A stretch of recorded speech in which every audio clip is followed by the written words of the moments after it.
할렐루야. 오늘 또 현장에서 또 영상으로 수요예배 드리는 모든 성도님들을 주님의 이름으로 환영하고 축복합니다. 우리 옆 사람과 한번 인사하겠습니다. 반갑습니다. 은혜 많이 받으십시오.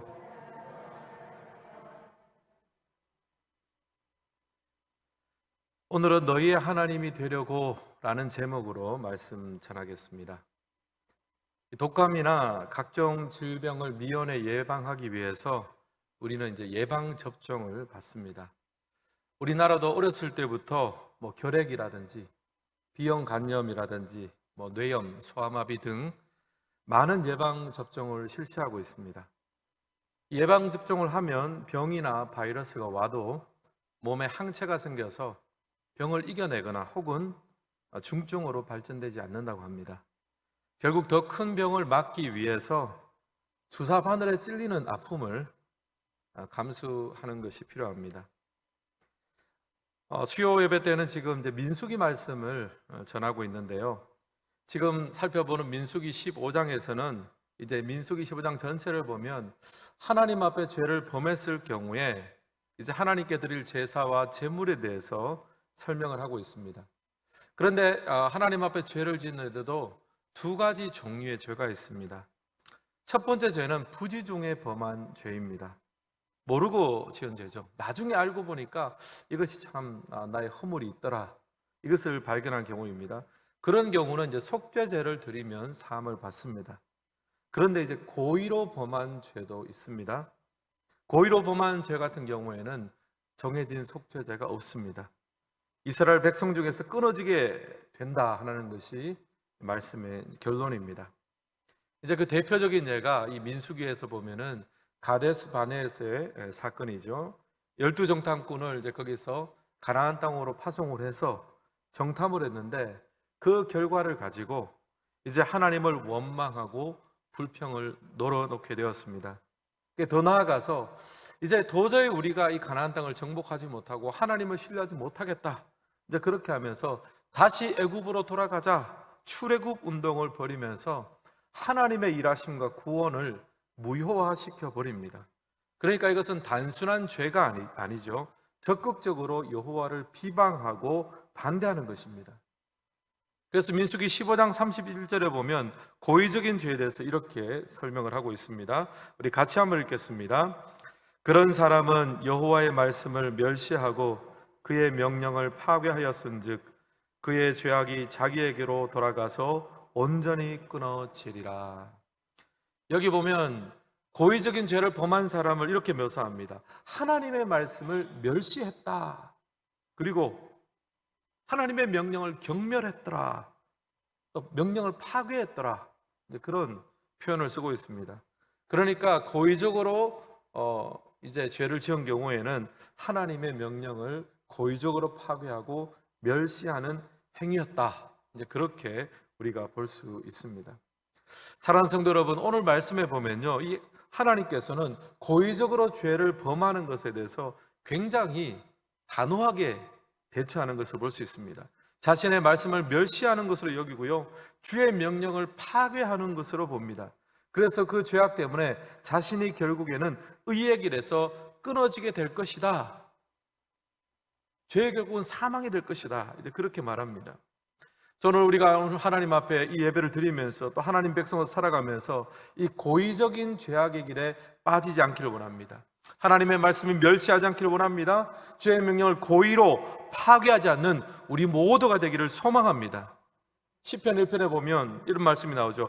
악인이 어떤 사람이냐면 죄인이 어떤 사람이냐면 악인의 길을 쫓지 않고 따르지 않고 죄인의 길에 서지 않고 오만한 자의 자리에 앉지 않는다, 그런 말씀을 하고 있습니다.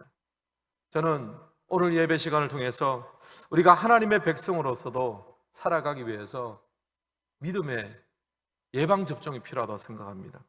말씀을 멸시하지 않기 위해서, 고의적인 죄악에 빠지지 않기 위해서 영적인 예방제사가 필요합니다.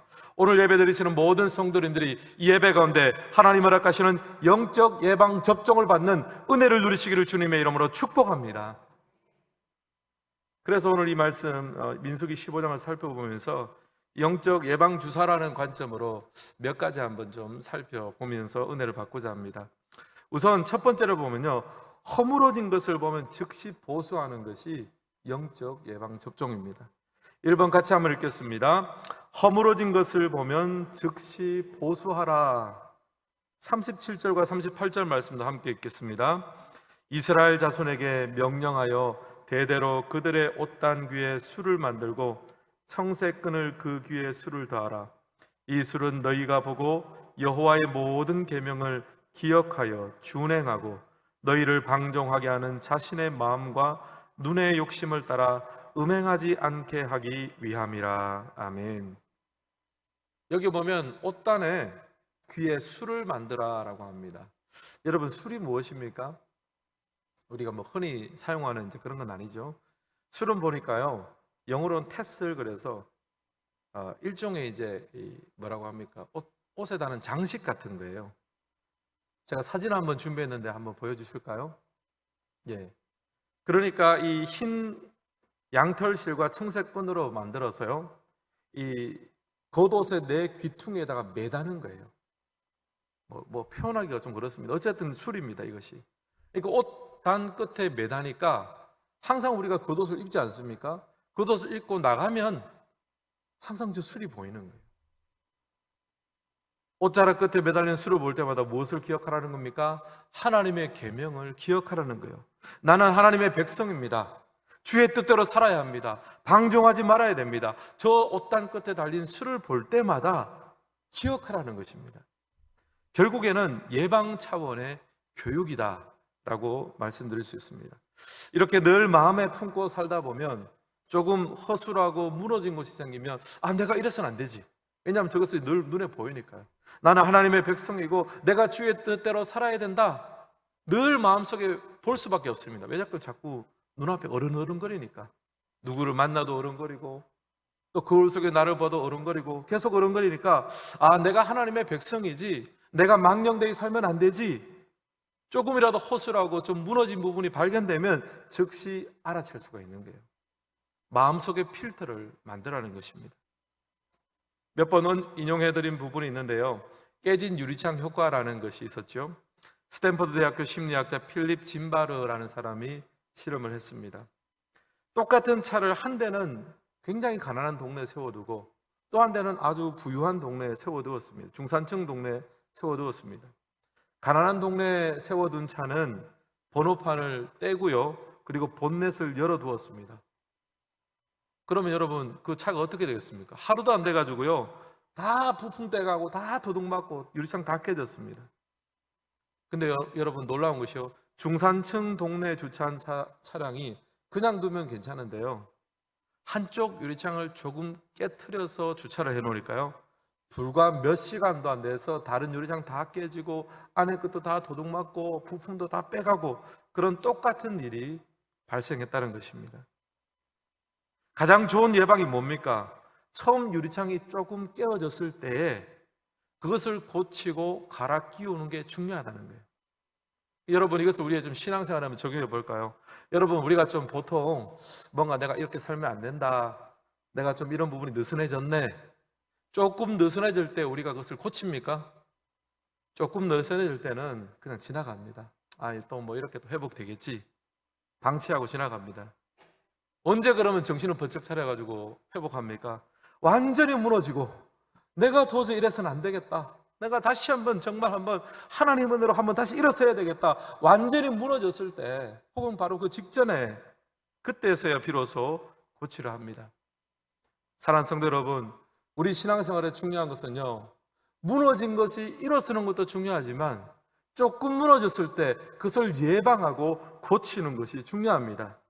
조금 허물어진 것을 본다면요, 여러분, 즉시 보수하고 즉시 회복하는 것이 하나님 앞에 지혜자의 삶인 줄을 믿습니다.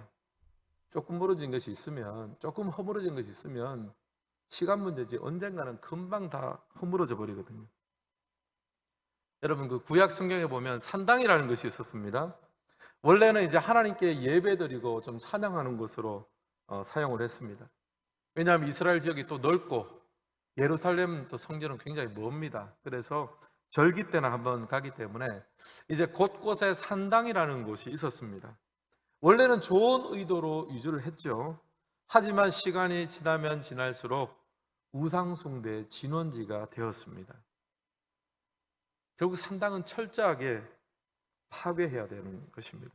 우리 신앙도 마찬가지입니다. 여러분, 우리 신앙의 작은 산당을 쉽게 생각하지 마십시오. 작게 한번 타협하고 우리가 하나님 앞에 불순종한 작은 약점을 여러분 그대로 방치한다면 여러분 그 작은 틈을 통해서 사단이 틈타게 될 것입니다. 여러분, 우리 신앙생활 안에 허물어진 부분이 있다면 즉시 보수하는 지혜자가 되시기를 주님의 이름으로 축복합니다. 여러분, 우리 신앙생활에 어떤 무너진 성벽이 있습니까? 말씀 생활 한번 돌아보십시오. 지금 이제 벌써 3월달 이렇게 넘었습니다. 우리가 여러분 성경 1도 가시려고 지금 열심히 달려고 계시는 줄 아는데 여러분 지금 12월 달까지 계산해 보면 지금 어디쯤 와야 좀 정상입니까? 제가 볼 때 여수와는 좀 넘어가야 좀 이렇게 정상이 아닌가 싶어요. 근데 지금 여러분 아직도 창세기 언저리에 머물고 계시는 분 계십니까? 예. 그러나 여러분 괜찮습니다. 여기서부터 새로 출발하면 됩니다. 여러분, 무너진 곳이 있다면 바로 오늘부터 그 무너진 성벽을 허무는 것을 주님 앞에 멈추고 다시 보수하는 여러분 되시기를 주님의 이름으로 축복합니다. 말씀 생활뿐 아니라 기도 생활, 예배 생활 여러분 보시고 미루지 말고 바로 지금부터 보수하시기 바랍니다. 그렇지 않으면 나중에 비싼 대가를 치르게 됩니다. 오늘 이 말씀이, 오늘 이 예배가 여러분에게 술과 태슬의 은혜가 되기를 주님의 이름으로 축복합니다. 두 번째는 회초리에 맞았을 때 즉시 회개해야 합니다. 우리 2번도 같이 한번 읽습니다. 회초리에 맞을 때 즉시 회개하라. 이스라엘 백성들이 이제 광야에 있을 때 한 사건이 지금 기록되어 있습니다. 어떤 한 사람이 안식일을 맞이했는데 나무를 하러 나왔습니다. 이제 나무 하는 것이 발각이 됐습니다. 그래서 사람들이 모세와 아론에게 그 사람을 데리고 왔습니다. 왜냐하면 안식일 날 일을 못하게 되어 있거든요. 그래서 이제 이것을 어떻게 처리할지 고심했습니다. 하지만 하나님의 명령은 굉장히 단호했습니다. 민수기 15장 35절 말씀 같이 한번 읽겠습니다. 여호와께서 모세에게 이르시되 그 사람을 반드시 죽일지니 온 회중이 진영 밖에서 돌로 그를 칠지니라. 아멘. 하나님은 굉장히 단호하게 말씀하세요. 안식일에 일한 그 사람, 안식일을 범한 그 사람을 돌로 치라. 단호한 처벌을 명령하셨습니다. 근데 사실 출애굽기를 보면요, 하나님이 이미 이 계명을 주셨습니다. 출애굽기 35장 2절을 이렇게 이야기합니다. 제가 한번 읽겠습니다. 여세 동안은 일하고 제7일은 너희에게 성일이니 여호와께 특별한 안식일이라. 무릇 이날에 일하는 자를 죽일지니. 이 말씀을 보면요, 벌써 하나님께서 그렇게 이미 명령을 하셨습니다. 엄하게 선포했습니다. 여러분, 사실 안식일이라는 것은 하나님의 창조의 완성에서 출발되었습니다. 하나님이 자신이 먼저 6일간 창조하시고 7일째 쉬셨습니다. 그리고 그날을 거룩하고 복되게 만드셨어요. 이스라엘 백성들이 안식일을 지키는 것은요, 이 하나님의 언약을 기억하는 것입니다. 우리는 하나님이 창조하신 세상 속에서 살아간다, 이것을 고백하는 거예요. 내가 비록 일해서 먹고 사는 것 같지만 내가 수고하고 애쓴 결과를 먹고 사는 것이 아니라 하나님이 창조하신 이 세상 속에서 하나님의 은혜와 보호하심 가운데 살아간다, 그것을 잊지 않겠습니다 고백하는 날이 바로 안식일입니다. 그러니까 일을 멈출 수 있는 거예요. 여러분, 우리가 원래 세상 살아가면서 일을 해서 노동을 해서 먹고 살지 않습니까? 근데 하루 일을 멈춘다는 것은 어떤 뜻입니까? 인간적으로 보면 망하고 죽는다는 뜻입니다. 하지만 일을 멈출 수 있다는 것은 무슨 말입니까? 내가 내 힘과 내 수고로 먹고 사는 사람이 아니라 하나님의 은혜와 인도하심과 보호하심으로 산다, 이것을 선포하는 것이 안식일이죠. 그런데 이 안식일에 일을 한다는 것은 이러한 하나님의 인도하심에 대해서, 이 하나님의 일하심에 대해서 멸시하고 무시하는 겁니다. 말씀을 파괴하는 행위였습니다. 그래서 하나님이 선택한 벌은 1벌 100개, 한 번 벌해서, 한 사람을 벌해서 100사람에게 경계를 주고자 했습니다. 왜냐하면요, 이 민수기의 첫 번째 독자는 출애굽 2세대예요. 광야에서 1세대가 다 죽고 이제 이 출애굽 2세대들이 가나안 땅에 들어가서 이제 믿음으로 그것을 정복하고 제 1세대가 실패했던 그 죄와 허물의 길을 반복하지 않아야 되는데, 이제 지금 이 출발점에 있어서 안식일을 범하고 1세대의 그 길을 똑같이 가려는 그런 염려가 하나님 두셨습니다. 그래서 일벌백계를 했습니다. 여러분, 신약 성경에도 보면 아나니아와 삽비라 부부가 나오죠. 당시에는 이제 초대교회가 출발을 하는 순간이었습니다. 지금 민수기 상황하고 굉장히 비슷해요. 출애굽 2세대가 가나안 땅에 들어가는 그 상황과 이 아나니아와 삽비라 부부가 나온 시대가 비슷합니다. 초대교회가 처음 주춧돌을 놓는 그런 상황이에요.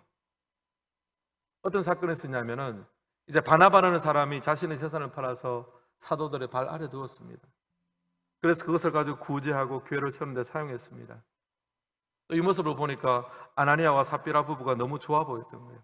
그래서 자신들도 소유를 팔아서 베드로 앞에 드렸습니다. 그런데 일부를 감추고 드렸습니다. 근데 사실 그것은 문제는 안 되죠. 이것만 해도 대단하지 않습니까? 소유를 팔아서 그 중에 일부를 하나님께 드리는 건데, 이것만 해도 굉장히 칭찬받을 만합니다. 하지만 이들이 바나바급의 칭찬을 원했어요. 그래서 전부를 드린 것처럼 합니다. 이것은 일부를 드렸느냐 전부를 드리느냐 차원이 아니라 베드로는 이렇게 질책합니다. 내가 어찌하여 성령을 속였느냐. 단순한 거짓말이 아니라 성령을 속인 것으로 일벌백계 합니다. 그 초대교회는, 이 교회가 세워진다는 것은 하나님의 그 거룩하심과 생생한 일하심으로 교회가 세워진다. 이 하나님의 거룩과 하나님의 일하심에 대한 뼈저린 각성이 있었습니다. 그래서 교회가 제대로 세워질 수가 있었던 거예요. 초대교회 입장에서 보면 하나님의 회초리였지만 오히려 약이 되었습니다. 사랑하는 성도 여러분, 제가 이 말씀을 묵상하면서 드는 생각이 있습니다. 뭐냐 하면 하나님은 때로는 우리에게 회초리를 든다는 거예요. 그렇게 하면 안 된다, 그 길로 가서는 안 된다, 따끔하게 야단을 치실 때가 있습니다. 근데 여러분, 그 야단 치심이, 그 회초리가 오히려 우리에게 더 큰 축복일 때가 있습니다. 그 하나님의 징계가 우리로 하여금 겸손하게 만들고 우리의 죄와 허물을 깨닫게 만들고 새로운 출발점이 될 수 있습니다. 신명기 8장 5절은 이렇게 이야기합니다. 너는 사람이 그 아들을 징계함 같이 내 하나님 여호와께서 너를 징계하시는 줄 마음에 생각하고. 여러분, 여기서 하나님께서 왜 하나님의 백성을 징계하십니까? 어떤 마음으로 징계하십니까? 사람이 그 아들을 징계함 같이. 여러분, 자녀를 징계할 때 죽으라고 징계하지는 않잖아요. 잘 되라고 징계하는 겁니다. 그 안에 있는 허물이 고쳐지라고 하는 것입니다. 사랑하는 성도 여러분, 혹시 하나님의 징계 가운데 계시는 분이 있으십니까? 다른 사람은 판단할 수 없습니다. 여러분 개인만 그걸 아세요. 여러분 혹시 하나님의 징계를 받고 있는 분이 계시다면 여러분, 그 징계 속에는 하나님의 사랑이 들어있다는 것을 깨달으시길 바랍니다. 징계 속에서 겸손을 배우고, 징계 속에서 하나님의 은혜를 배우고, 징계 속에서 나의 연약함을 또 하나님의 능력으로 새롭게 함을 배우는, 여러분 징계 속에서 하나님의 사랑의 손길을 바라보시기를 주님의 이름으로 축복합니다. 그래서 징계할 때 즉시 회개하고 돌이키는 자가 하나님의 축복의 사람들입니다. 마지막 세 번째로는요, 너희의 하나님이 되려고. 우리 3번도 같이 한번 읽겠습니다. 너희의 하나님이 되려고. 41절 말씀도 함께 읽겠습니다. 나는 여호와 너희 하나님이라. 나는 너희의 하나님이 되려고 너희를 애굽 땅에서 인도해 내었느니라. 나는 여호와 너희의 하나님이라. 아멘. 지금 하나님께서 이 모든 것 다 하시고 난 다음에 41절에서 마지막에 하나님의 본심을 드러내시는 거예요. 하나님의 마음이 드러납니다. 왜 이렇게 회초리를 두셨습니까? 왜 옷에다가 이런 테스를 만들어가지고 옷에 달게 하셨습니까? 나는 너희의 하나님이 되려고 너희를 애굽에서 인도해 내었다. 나는 여호와 너희의 하나님이라. 이렇게 징계를 하시는 것, 이렇게 하나님을 기억하게 하는 것, 어떤 의미입니까? 하나님이 지금 사랑 고백을 하고 있는 거예요. 나는 너희의 하나님이 되려고 너희를 출애굽하게 했고 광야 속에서 연단을 하게 했고 이제는 믿음의 세대를 만들어서 이 가나안 땅 약속의 땅으로 들어가게 만드는 나는 너희의 하나님이다. 여러분, 이것은 하나님의 사랑 고백입니다.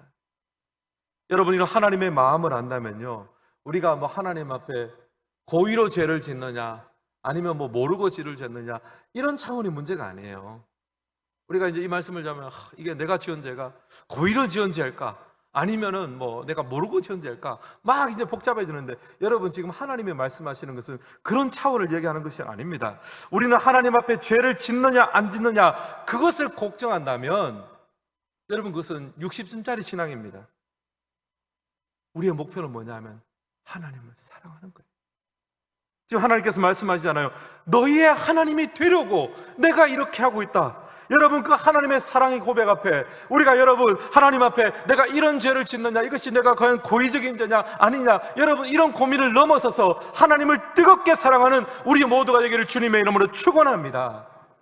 여러분, 제일 영적인 제일 강력한 영적인 백신은 뭔지 아십니까? 하나님을 사랑하는 것이에요. 하나님을 사랑하는 자는 죄의 이런 이것이 뭐냐 이걸 따지기 전에 하나님을 뜨겁게 사랑하는 자는 하나님의 백성으로서 주님 앞에 아름답게 쓰임받게 될 줄을 믿습니다. 그래서 여러분, 신약 성경에 보면 베드로도 그렇게 고백하잖아요. 그렇게 많이 허물이 있고 죄를 지으면 얼마나 또 많이 지었습니까? 하나님을 또 예수님 부정하고 그렇게 부정했던 베드로에게 예수님께서 부활하셔서 오셔서 무엇을 물으셨습니까? 네가 나를 사랑하느냐? 네가 나를 사랑하느냐? 주님은 우리에게 사랑하느냐를 물으십니다. 사랑하는 우리 성도 여러분, 우리 영적인 가장 최고의 백신은 무엇입니까? 막 이것 따져서 내가 이것을 지켰고 안 지켰고 내가 뭘 했고 이런 게 백신이 아니라 하나님을 뜨겁게 사랑하는 것. 네가 나를 사랑하느냐? 내가 주님을 사랑하는 줄 주님 아시지 않습니까? 우리가 완벽하지는 못하지만 제가 주님을 사랑하는 줄 주님은 아시지 않습니까? 제가 그렇게 실패하고 제가 그렇게 연약하지만 여전히 주님을 사랑합니다. 여러분, 베드로의 그 고백이 우리 모두의 고백 되시기를 주님의 이름으로 축복합니다. 여러분, 그럴 때 사단이 우리를 건드리지 못하고 세상이 우리를 삼키지 못하는 믿음의 승리자가 되시기를 주님의 이름으로 축복합니다. 오늘 말씀을 마무리합니다. 우리 신앙생활에도 예방 접종이 필요합니다. 여러분, 허물어진 곳이 있으면 미루지 마시고 즉시 보수하십시오. 하나님의 징계 회초리를 맞으시면 그 속에 사랑이 있다는 것을 깨닫고 즉시 회개하십시오. 또 우리의 하나님이 되시려고 그렇게 애쓰시고 그렇게 출애굽을 하시고 그렇게 십자가가 되신 그 주님의 사랑을 기억하죠. 죄를 짓고 안 짓고 이 차원에 머물지 말고 하나님을 뜨겁게 사랑하는 데까지 나아가는 우리 모두가 되시기를 예수님의 이름으로 축복합니다.